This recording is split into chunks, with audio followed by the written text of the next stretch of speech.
이전에 몇 기 제자반인지는 기억이 잘 안 나는데, 제자반 중에 이제 예배에 관한 주제를 가지고 교육을 할 때에 한 분이 저에게 물었습니다. 목사님, 예배 중 찬양대 찬양하실 때에 무엇을 이렇게 보십니까? 아주 날카로운 질문이었길래 제가 그때 찬양대 찬양의 모습을 보면서 이 찬양을 기뻐하실 하나님의 얼굴을 봅니다, 그렇게 말했고요. 속으로는 찬양대에 있는 제 아내도 봅니다. 속으로요. 아울러 질문하지는 않았지만 제가 찬양대 찬양할 때에 서 있고 찬양대를 향하는 모습은 여러분들을 대표하고 대신하는 모습입니다. 원래 우리가 다 찬양해야 하지만 또 찬양대에 준비된 찬양을 통해 우리가 함께 마음을 얹어 놓음으로 우리도 함께 참여한다라는 뜻입니다. 여러분, 찬양대 찬양하실 때에 마음을 꼭 얹어주시고 모든 시선과 우리의 중심도 함께 모아주시면 더 힘이 될 것입니다. 오늘 말씀은 믿음의 문패 세 번째이자 마지막 말씀입니다. 그리스도를 믿는 믿음을 가진 자에게 붙여지는 몇 가지 문패가 있는데, 첫 번째는 성도라는 문패입니다. 그리스도 안에 구별하여 떼어놓은 자라는 뜻의 의미를 가진 문패입니다.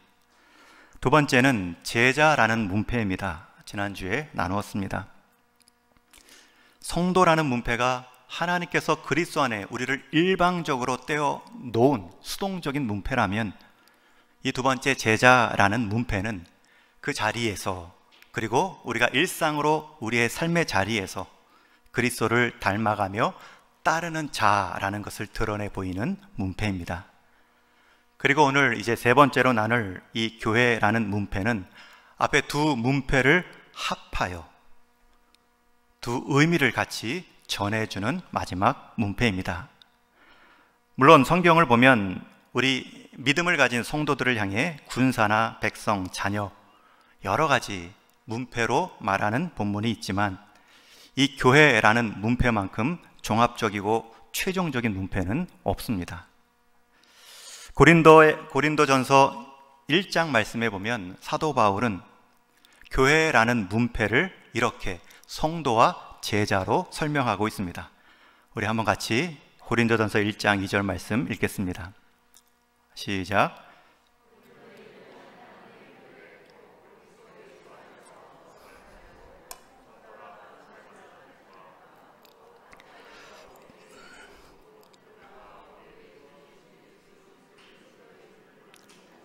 자들에게 하나님 우리 아버지와 그리스도의 은혜와 평강이 있기를 원하노라, 축복하고 있는 본문인데요.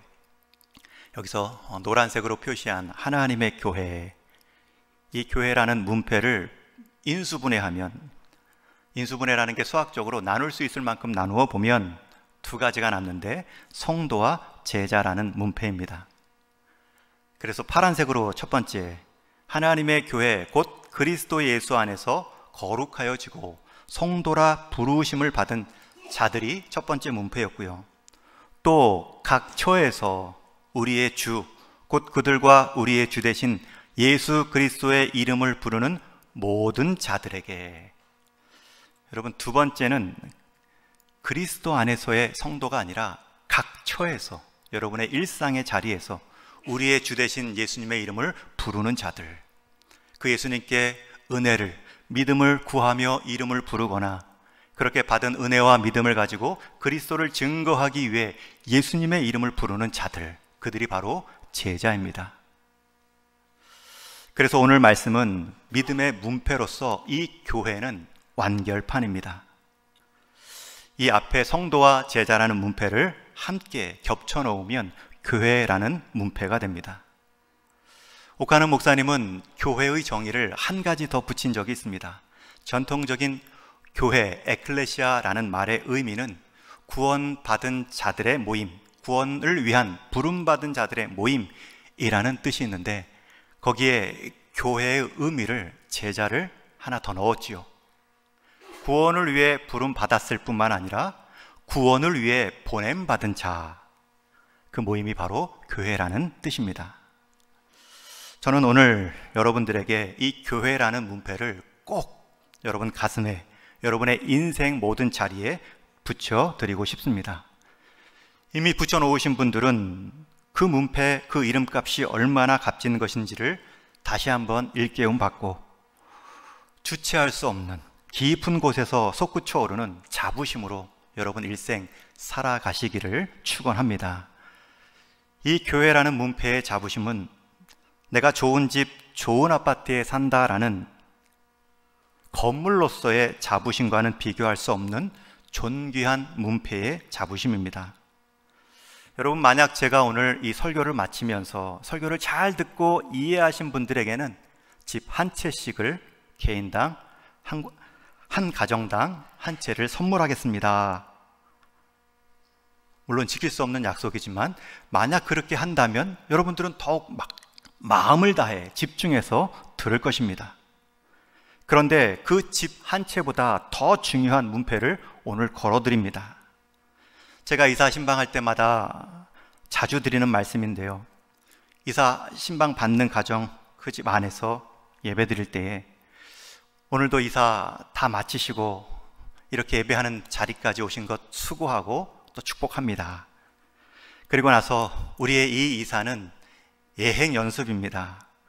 우리 인생의 마지막 단 한 번의 영원한 이사를 위해 준비하는 과정으로 우리는 예행 연습하는 것입니다. 이 집도 임시 처소입니다. 더 좋은 집이 있음을 잊지 마시고, 혹 안 좋은 집으로 가셨더라도 더 낙심하지 마시고, 우리 육신의 몸 잠깐 두는 이 삶의 자리, 보금자리 삼아 더 영원한 집을 준비하시기를 바랍니다 라고 말씀드리는데, 그 영원한 집, 그 영원한 문패를 오늘 다시 한번 확인시켜드리고 걸어드립니다. 오늘 길게 읽은 이 말씀의 주제는 결혼을 통해 둘이 한 몸을 이룬 남편과 아내의 관계를 주제로 잡지 않았습니다.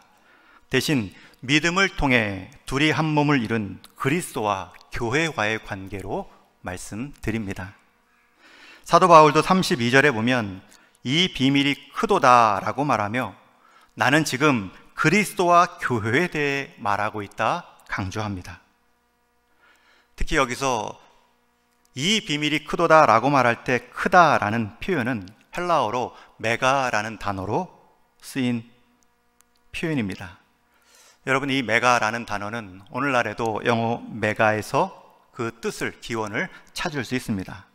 흔히 말하죠. 메가톤급 충격, 메가톤급 사건. 심지어 영화관 이름도 메가박스가 있습니다. 원래 박스는 작은 건데 얼마나 큰지 메가박스로 그 안에서 사람들이 영화를 본다라는 뜻입니다. 처음 컴퓨터가 나왔을 때에도 컴퓨터 용량을 말할 때 최고로 제일 큰 단위가 메가였습니다. 그런데 요즘은 컴퓨터가 하도 빨리 발전하여서 그 메가의 1000배가 되는 기가, 또 기가의 1000배가 되는 테라라는 말까지 나왔지만, 이 에베소서가 쓰인 1세기 상황에서의 메가 1대에는 그 당시에 표현할 수 있는 가장 큰 표현의 단위로 교회의 큰 비밀을 말씀하고 있습니다. 즉, 남자와 여자가 한 몸을 이루는 그 사건에는 어마어마한 메가톤급 비밀이 숨겨져 있는데, 그것이 바로 그리스도와 교회와의 관계라는 것입니다. 여러분, 에베소서 이 전체 말씀은 성경 66권 중에 가장 심오한 말씀이라고 불려집니다. 왜냐하면 이 에베소서 말씀을 잘 들여보면 그 내용 안에는 창세 전부터 하나님이 이루신 일을 다루고 있기 때문입니다. 생각해 보십시오. 창세 전부터 하나님께서 다루시는 일, 1장 4절부터 창세 전에 그리스도 안에서 우리를 택하사 우리로 사랑 안에서 거룩하고 흠이 없게 세워 가시려는 하나님의 큰 계획, 또 경륜이라는 단어가 나옵니다. 하나님의 경영이라는 뜻이죠. 에베소서에는 이런 하나님 중심의 큰 사이즈들의 단어들이 많이 나옵니다. 창세 전이라는 표현도 그렇고, 지난주 남전도의 순회원 신예배 때 들었던 말씀, 만물 안에서 만물을 충만케 하시는 이의 충만함, 또 영광의 풍성함, 이런 큰 단어들이 나오면 우리가 성경을 읽을 때 좀 감을 잡을 수가 없습니다. 제가 하늘에 있는 별 보는 것을 좋아합니다. 그리고 별을 보면 참 이렇게 마음이 따뜻해집니다. 그런데 그 시적인 느낌으로 별을 보는 것과 천체 물리학적인 관점으로 별을 보는 것은 다릅니다. 천체 물리학을 책을 보면서 별을 볼 때에는 머리가 아득해집니다. 별을 좋아하는데 그 별들의 거리를 말하고 그 별들의 크기와 개수를 말하면 갑자기 아득해집니다.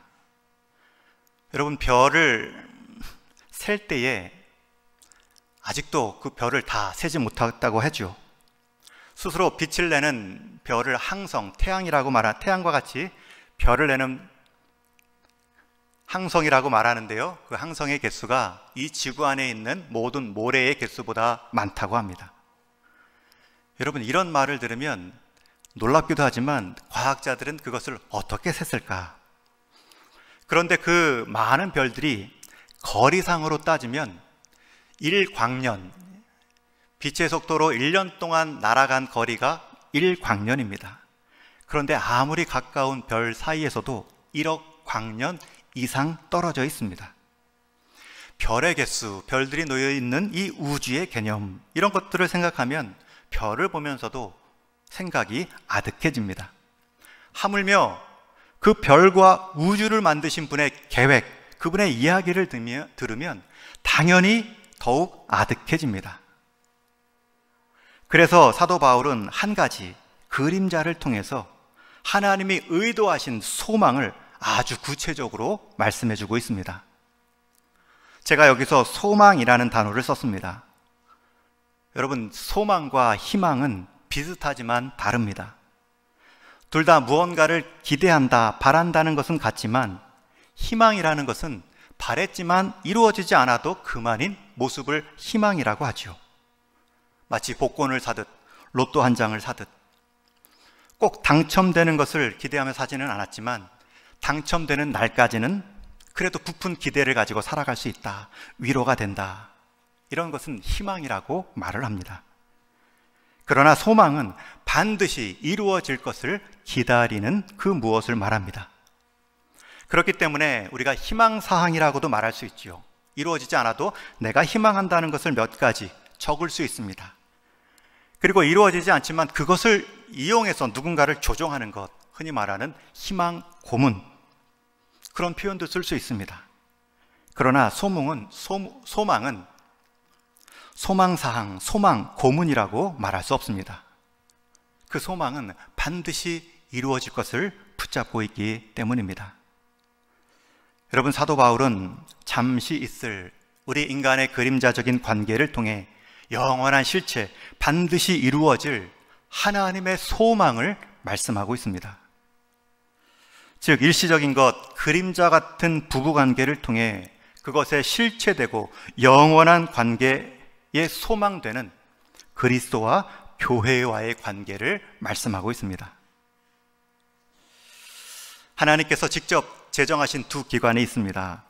가정과 교회입니다. 그럼에도 최종적 실체가 되는 기관은 교회로 보여집니다. 여기서 오해하지 말 것은 가정과 교회를 비교해서 어떤 것을 택하면 어떤 것이 소홀해지고 라는 뜻이 아닙니다.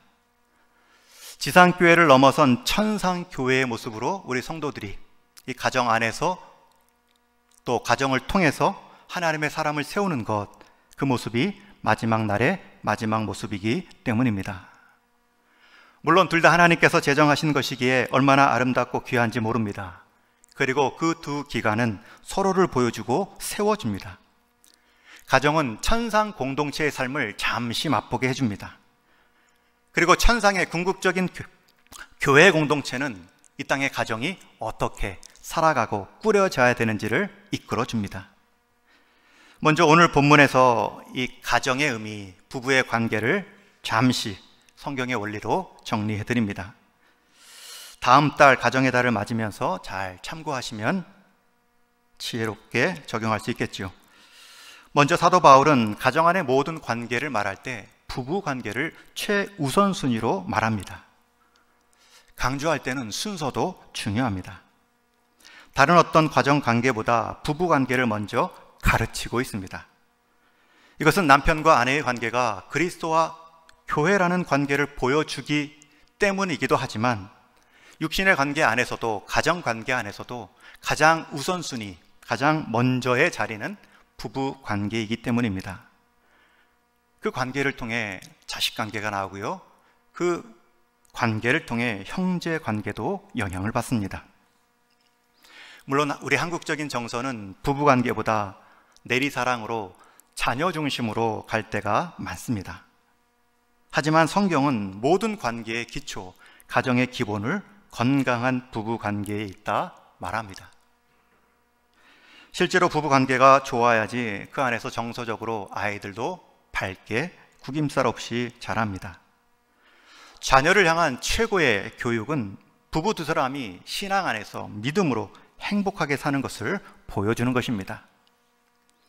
물론 홀 부모라 할지라도 그리스도 안에서 믿음으로 행복하게 사는 삶을 보여주면 부모의 자리에서 보여줄 수 있는 가장 아름다운 가정교육을 이루어 가는 것입니다. 그래서 가장 먼저 은혜의 물줄기가 흘러야 될 것은 부부의 자리이고요, 남편과 아내의 관계입니다. 물론 그 부부관계에 은혜가 있다고 해서 함부로 서로를 대할 수 없습니다. 그래서 오늘은 두 가지 원리로 남편은 사랑을, 아내는 존경을, 그 행동의 원리로 말씀하고 있습니다. 하나님은 건강한 가정을 세우기 위해 남편에게 머리가 되는 권위를 주시며 아내에게 복종을 명하십니다. 요즘 같은 세상에 순종도 아니고 복종이라니 좀 시대에 떨어진 감으로 들릴 수도 있겠지만, 또 어떤 분들은 남편이 복종할 만해야지 복종하지 라고 반론할 수도 있지만, 여러분, 아내로부터 권위를 인정받지 못하고 존중받지 못하는 모습은 다른 것 어떤 자리에서도 스스로 권위와 자존감을 느낄 수 없습니다. 남편의 변화는 아내가 주도하는 것이 아니라 아내가 복종함으로 하나님께서 주도하게 하시는 것이 지혜입니다. 내가 남편을 머리로서 세울 때 남편도 머리 대신 하나님께 복종해 가는 것, 그것이 변화이기 때문입니다. 6세기에 로마 제국이 야만족이었던 게르만 민족의 공격으로 무너집니다. 그때 게르만 민족이 이 로마에 침입하여 많은 사람들, 남자를 죽였을 뿐만 아니라 여성들을 자기 아내로 삼았습니다. 그때에는 기독교 여성들도 있었고요, 신앙을 가졌지만 이민족 남편에게 끌려가 아내가 된 사람들도 많았습니다. 그런데 시간이 지나면서 야만족, 그 게르만족의 남편들이 변화됩니다. 개종합니다. 그리고 결국엔 그 게르만족이 세운 프랑크 왕국이 세계 역사에서 최초의 기독교 국가가 되는 일이 벌어집니다. 여러분, 그렇게 끌려간 신앙 있는 여인들, 아내가 남편을 섬길 때의 그 마음가짐, 그저 남편만을 보고 복종한 것은 아닐 것입니다. 그 바탕에는 내가 그리스도께 섬기는 마음, 복종하는 마음으로 남편을 대한다, 그 신앙 고백이 있었기에 가능한 행동입니다. 그런 모습을 그리스도께서 그 남편의 마음을 붙잡고 계셨겠죠. 바로 그것이 남편과 세상이 변해가는 능력입니다. 남편들에게도 말씀합니다. 그리스도가 교회를 사랑하심 같이 자기 아내를 사랑해야 한다. 여러분, 그리스도가 교회를 어떻게 사랑하셨습니까? 지배와 통치보다는 돌봄과 보호의 책임감으로 사랑했습니다. 어쩌면 오늘 이 시대의 가정의 위기는 이러한 성경의 원리를 벗어난 자기가 개발해낸 원리, 아니면 주변에서 행복하다라고 일컬어지는 사람들의 모습을 보면서 정한 원리, 그것이 가정 안의 원리로 되어 있기 때문에 어려움이 있을지도 모릅니다. 그래서 사도 바울은 남녀간의 하나됨, 부부관계를 말한 후에 이 부부관계도 그림자이다, 이것을 통해서 이제 실체가 이루어질 것인데 그것이 바로 그리스도와 교회와의 관계이다 말씀합니다. 여러분, 가정과 교회가 서로를 세워준다고 했죠. 사도 바울은 그리스도와 교회의 관계를 말하는데 다시 육신의 가정의 부부를 인용하며 그 관계를 설명합니다. 오늘 본문 31절 말씀에 보면 이것은 사도 바울의 말이 아니라 창세기 2장 24절 첫사람 아담과 하와 첫 부부에게 주신 하나님의 주례사의 말씀을 인용하고 있습니다. 우리 한번 본문 31절 말씀 같이 읽겠습니다. 시작.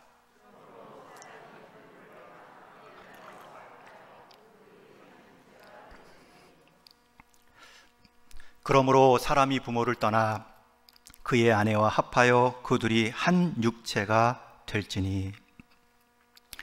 인류의 첫 부부인 아담과 하와에게 주신 이 주례사의 말씀으로 사도 바울은 하나님의 창세전의 계획을 말합니다. 즉, 이 아담과 하와의 한 몸됨도 그 이전에 하나님의 계획의 한 실행에 불과하다라는 것이죠.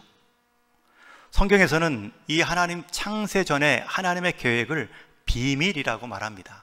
그래서 사도 바울은 크도다 이 비밀이요, 그 내용이 에베소서 전체에 나오고요, 또 작은 에베소서라 별명을 갖고 있는 골로새서에서도 창세전의 이 비밀의 말씀을 다루고 있습니다. 그 내용을 간략히 요약하면 이렇습니다. 하나님께서 시공을 초월하여 창세전부터 한 가지 계획을 갖고 계십니다. 그것은 성삼위 하나님께서 누리셨던 생명력을 그 피조물에게까지 범위를 넓히게 하려는 계획이셨습니다. 그래서 하나님은 보이지 않는 세계와 보이는 세계를 창조하셨는데, 이 보이는 세계와 보이지 않는 세계를 성경에서는 만물이라고 표현합니다. 그리고 그 만물 중에서도 하나님은 유일하게 자신의 형상대로 지음받은 사람을 창조하십니다. 하나님의 형상대로 지음받아 하나님과 교제하는 모습, 그리고 그렇게 지음받은 하나님의 형상들이 자녀 손손 번성하여 확대되는 것, 그것을 하나님과 누리는 생명의 확산으로 하나님은 여기셨습니다. 그것이 만물 가운데 가득하기를 기대하셨습니다. 여러분, 이것이 하나님의 경륜이고 메가톤급 비밀입니다. 그런데 이제 이 실체가 아담과 하와가 한 몸을 이룸으로 시작됩니다. 조금 더 설명드리면, 아담은 하나님의 형상대로 지음받은 사람입니다. 그런데 홀로 하나님의 형상대로 지음받았기 때문에 지금 주변의 다른 피조물을 볼 때 하나님을 반영하는, 하나님의 형상을 담은 존재들이 없습니다.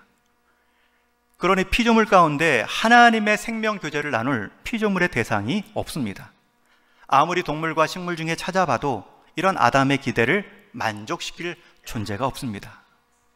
여러분, 이런 상태를 성경에서는 사람이 혼자 사는 것, 독초, 이전 성경 번역은 독초라고 하지요. 독초하는 것, 사람이 혼자 사는 것이 좋지 못하 말합니다. 여러분, 여기서 말하는 혼자 사는 것이라는 의미는 결혼하지 않은 이라는 뜻이 아닙니다. 독신을 말하는 것이 아닙니다. 독신일지라도 하나님의 사람들과 얼마나 영적인 생명의 풍성한 관계를 누리며 사는 사람이 많은지 모릅니다.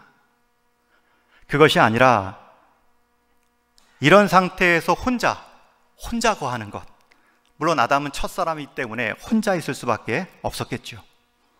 그 모습, 피조물 가운데 생명의 교제가 막힌 것, 단절된 것, 그것이 혼자 사는 것, 독초라는 의미이며 그것은 좋지 못하다 하나님은 말씀합니다. 그리고 하나님은 그런 아담을 깊이 잠들게 하십니다. 그리고 아담의 갈비뼈 중 하나를 취하시고 그것에 살을 붙이셔서 여자를 만드셨습니다. 그리고 그 여인 하와를 아담에게로 이끌어 오시죠. 그 여자를 본 아담이, 그 마음이 어떻겠습니까? 내 뼈 중에 뼈요 살 중에 살이로다. 이것을 남자에게서 취하였은즉 여자라 부르리라. 여러분, 좀 긴 표현이지만 한마디로 너는 나다, 나인 너가 왔구나 라는 뜻입니다. 실제로 자기 몸이거든요. 하나님께서는 하와를 만드시기 전에 아담에게 하와를 만들 것을 미리 말씀한 적이 없습니다. 내가 너를 잠재우고 너 뼈를 통해 여인을 만들어 너에게 데려올 것이다 예고한 적이 없습니다. 그럼에도 아담은 알아봅니다. 하와도 아담을 통해 나온 그 고백을 들으며 기뻐했겠지요. 한몸됨을 즐거워합니다. 원래 한 몸이었는데 잠시 뼈 하나가 분리되어 다시 하나님의 형상을 담은 존재로 바뀌어 다시 합하여 짐. 여러분, 분명히 하나인데 확장된 하나의 관계입니다. 이것이 바로 그리스도와 교회라는 실체가 되는 그림자라는 뜻입니다. 그래서 우리는 이것을 잘 살피면 실체를 짐작할 수 있습니다. 아담과 아담의 몸에서 나온 하와가 한 몸을 이루긴 이야기의 핵심은 둘이 잘 살았다가 아닙니다. 하나님의 형상, 하나님의 영광을 넓혀져 가는 그 하나님의 비밀을 보여주는 것이 실체입니다. 그것이 그리스도와 교회의 관계로 완성되지요. 예수 그리스도와 그분에게서 나온 몸이요 신부인 교회가 한 몸 되는 것, 그것은 하나님께서 창세전부터 세우신 계획입니다. 그리고 그 관계를 통해서 하나님은 생명의 범위를 넓혀 가십니다. 아담의 몸에서 나온 하와가 다시 아담과 하나가 되는 과정에서 아담의 생명 범위가 넓어집니다. 이와 같이 그리스도와 교회의 관계도 하나님께서 어떤 과정을 거쳐서 하나가 되게 하셨습니다. 사도 바울은 예수님을 두 번째 아담이라 표현한 적이 있습니다. 그러면서 땅에 속한 첫 번째 사람 아담과는 구별된 존재로 말씀합니다. 여러분, 우리가 잘 아는 것처럼 첫사람 아담은 선악을 알게 하는 그 선악의 열매를 먹고 불순종으로 타락합니다. 그런데 두 번째 아담으로 오신 예수님은 이 땅에서 하나님의 말씀을 하나도 어김없이 지켜내며 심지어 죽음으로 첫사람 아담의 죄의 결과를 받아내셨습니다. 여러분, 여기서 우리가 예수님을 생각할 때에 꼭 알아야 될 것은 예수님께서 그 십자가의 자리를 억지로 마지못해 짊어지고 걸어가신 길이 아니라는 것입니다. 죽음의 길인지는 알면서도 아담의 첫 고백처럼 주님은 자신의 죽음으로 새롭게 시작될 그 교회를 보며 역시나 첫사람 아담처럼 내 뼈 중에 뼈요 살 중에 살이로다, 너가 나다, 그러한 대상으로 그 길을 걸으셨습니다. 주님은 우리를 위해 자신의 뼈와 살을 내어주셨을 뿐만 아니라 생명의 값, 피를 다 쏟아 주셨기 때문입니다. 그것을 통해 교회가 출발합니다. 여러분, 예수님 이 땅에 33년의 기간 동안 그 교회, 그 사랑의 대상을 잊지 않으셨습니다. 생명을 주시기까지 그 이름을 놓지 않으셨습니다. 그런 돌봄과 희생의 책임으로 죽음의 자리까지 쓰셨고, 그런 예수님을 하나님은 아담을 잠들게 하시고 다시 깨우심으로 하와를 지어내신 것처럼 예수님을 잠시 죽음 가운데 두셨고 다시 부활케 하심으로 그의 신부 대신 교회를 출발시키셨습니다. 여러분, 그런 교회를 바라보는 주님의 마음이 얼마나 떨리겠습니까? 사람의 관계, 그 그림자 관계도 이렇게 좋은데 실체 되신 그리스도와 교회의 관계, 그것을 온전히 느끼시는 예수님의 그 마음은 얼마나 좋겠습니까? 그 과정에서 하나님의 영광의 자리는 넓어지고 하나님께 속한 믿음의 가족들은 확장되어 가는 것입니다. 여러분, 그래서 교회라는 명패를 달 때 가장 중요한 것은 예수님이 나를 어떻게 생각하시는가, 어떻게 대하고 계신가, 그것을 기억하는 것입니다. 여러분, 교회라는 명패를 달 때마다 내가 예수님과 어떤 관계인가, 그것을 기억하는 것입니다. 아내와 남편 이상으로 실체되는 한몸됨의 관계를 내가 오늘도 누리게 해 주옵소서 기도하며 경험하는 것입니다. 그래서 나는 교회다 라는 말은 우리가 표현할 수 있는 가장 영광스러운 표현입니다. 이 말은 나는 그리스도께 속하여 있다. 그리스도는 나를 위해 죽으셨다. 그리고 그 죽음까지 각오하신 사랑으로 오늘도 나를 대하신다. 내 뼈 중에 뼈요, 살 중에 살이 바로 너다. 여러분, 이 고백을 할 때 육신의 첫 번째 아담은 갈비뼈 하나밖에 주지 않았지만 우리 예수님은 이 고백을 자기 온 몸과 생명을 주시며 얻어내셨습니다. 그것을 보여주는 문패가 바로 교회라는 문패입니다. 그래서 교회는 생명의 관계입니다. 교회를 통해 얻는 것은 이 생명의 누림입니다. 물질이고 보이는 축복 이전에 교회를 통해서 관계의 복, 보이지 않는 영원한 하나님의 안전의 복을 누리는 것입니다. 그러한 하나님의 계획은 그리스도를 통해 실행되었고요. 그리고 마지막 종말의 때에 주님 다시 오실 때에 우리에게 온전히 성취될 것입니다. 이것이 성경이 말하는 소망입니다. 요한계시록 21장에 보면 그 마지막 이루어질 장면을 이렇게 극적으로 묘사합니다. 우리 한번 같이 읽겠습니다. 21장 1, 2절 말씀 시작. 또 내가 새 하늘과 새 땅을 보니 처음 하늘과 처음 땅이 없어졌고 바다도 다시 있지 않더라.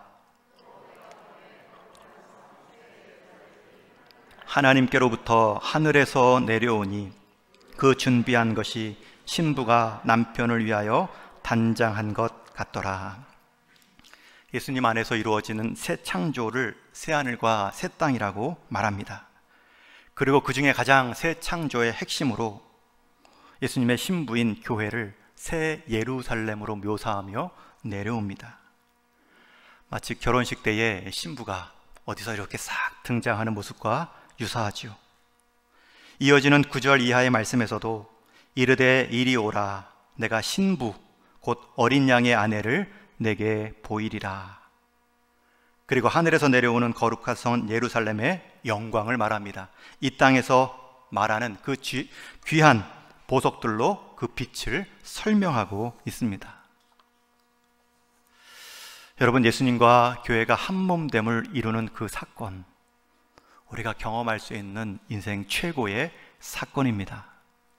그것이 아담과 하와 때부터 시작되었고 창세 전부터 계획되었으며 그리스도께서 죽으심과 부활하심으로 교회를 출발시킴으로 가능해졌습니다. 그리고 주님 다시 오실 때에 그것은 우리에게 온전히 이루어질 소망이 될 것입니다. 이처럼 교회는 상상을 초월하는 엄청난 존재의 문패입니다. 그냥 내가 한번 교회 다닌다, 내가 한번 교회를 이루었다가 아닙니다. 우리가 이 땅에 몸을 두고 살지만 교회라는 존재는 이 땅의 존재가 아닙니다. 우리는 이제 예수님께 어울리는 짝으로서 교회를 이루기 위해 이 땅을 살아가는 것입니다.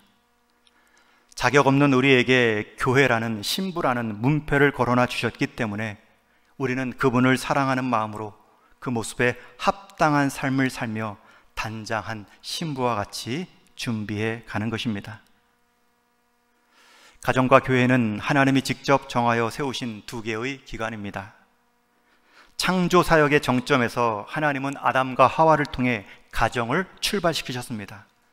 또 구원 사역의 정점에서 하나님은 예수 그리스도의 십자가의 죽으심으로 신부로 삼아주신 교회를 출발하게 해 주셨습니다. 그런 존재가 저와 여러분 교회입니다. 생명의 관계입니다. 그런 점에서 이제 예수님의 사랑이 교회를 향해 어떠한 사랑이었는가 다시 두 가지로 정리하고 말씀을 맺습니다. 이 적용은 가정 안에서도 할 수 있는 적용입니다. 예수님이 교회를 향해 보여주신 사랑은 자신을 드리는 사랑입니다. 자신을 드린 사랑이라는 것은 희생을 말합니다.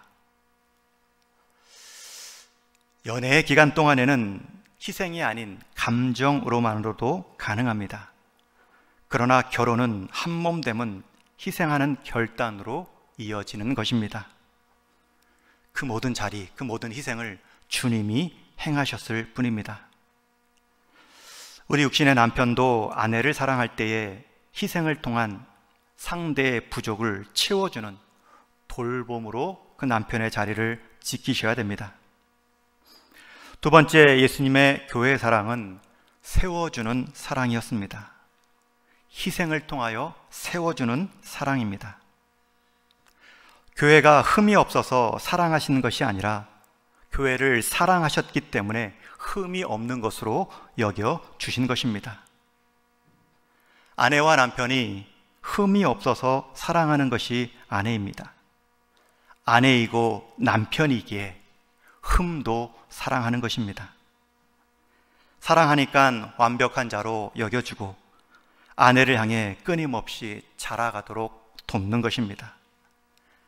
여러분, 이것이 교회를 향한 우리 주님의 사랑입니다. 그리고 이 땅을 살아가는 그리스도를 믿는 육신의 남편이 닮아가야 될 모습입니다. 그럴 때 아내는 준비 가운데 그 기대에 맞는 삶으로 변화가려는 열심을 내겠지요. 우리가 먼저 열심을 내는 것이 아니라 그리스도께서 교회를 향해 보이신 그 사랑, 그 희생을 묵상할 때 우리 안에서 열심이 흘러나옵니다. 오늘날은 가정과 교회가 함께 힘을 잃어가고 있다 말합니다. 가정의 해체와 교회의 세속화가 같이 일어나고 있습니다. 그런데 이것을 한 번에 풀어주는 것이 교회라는 문패를 제대로 달고 사는 길에 달려 있습니다. 이 그리스도와 연합이라는 비밀의 실체를 우리 가정에서, 교회 안에서 세상 가운데 보여주는 것입니다. 아내를 그리스도께서 사랑하셨듯이 희생적인 돌봄과 세워주는 사랑으로 대하시고, 또 남편을 교회가 그리스도께 복종했듯이 존경과 신뢰로 끝까지 그 사랑을 보여주시기 바랍니다. 주님이 그렇게 우리를 대하셨고 우리 역시 교회로서 주님을 그렇게 대하여야 합니다. 그럴 때에 어느새 가정이 살아나고 어느새 교회가 교회다운 모습으로 서 있는 것을 보게 될 것입니다. 저와 여러분, 우리는 성도요 제자라는 문패를 받았습니다. 그리고 그렇게 부름받은 우리가 이제는 교회라는 문패로 함께 자라가야 합니다. 함께 자라감의 비결은 부부가 서로 연합하여 서로 한몸됨을 이룰 때 만족함이 있는 것처럼 교회 역시 그리스도와의 한몸됨을 힘써 지켜 이루어갈 때에 성도 안에, 교회 안에 만족함이 넘치는 것입니다. 이 진리, 창세전부터 계획된, 아담과 하와를 통해 시작된, 그리스도를 통해 이제 적용된, 그리고 주님 다시 오실 때 완성될 이 진리를 기억하시고 다시금 교회라는 문패를 잘 가슴에 새겨 달고, 이미 달려 있으신 분들은 믿음의 천으로 잘 갈고 닦아서 이 땅을 살아가실 때에 주님 앞에 서는 그날까지 교회라는 거룩한 문패의 자부심을 가지고 살아가시기를 주님의 이름으로 간절히 축원합니다. 같이 한번 기도하시겠습니다.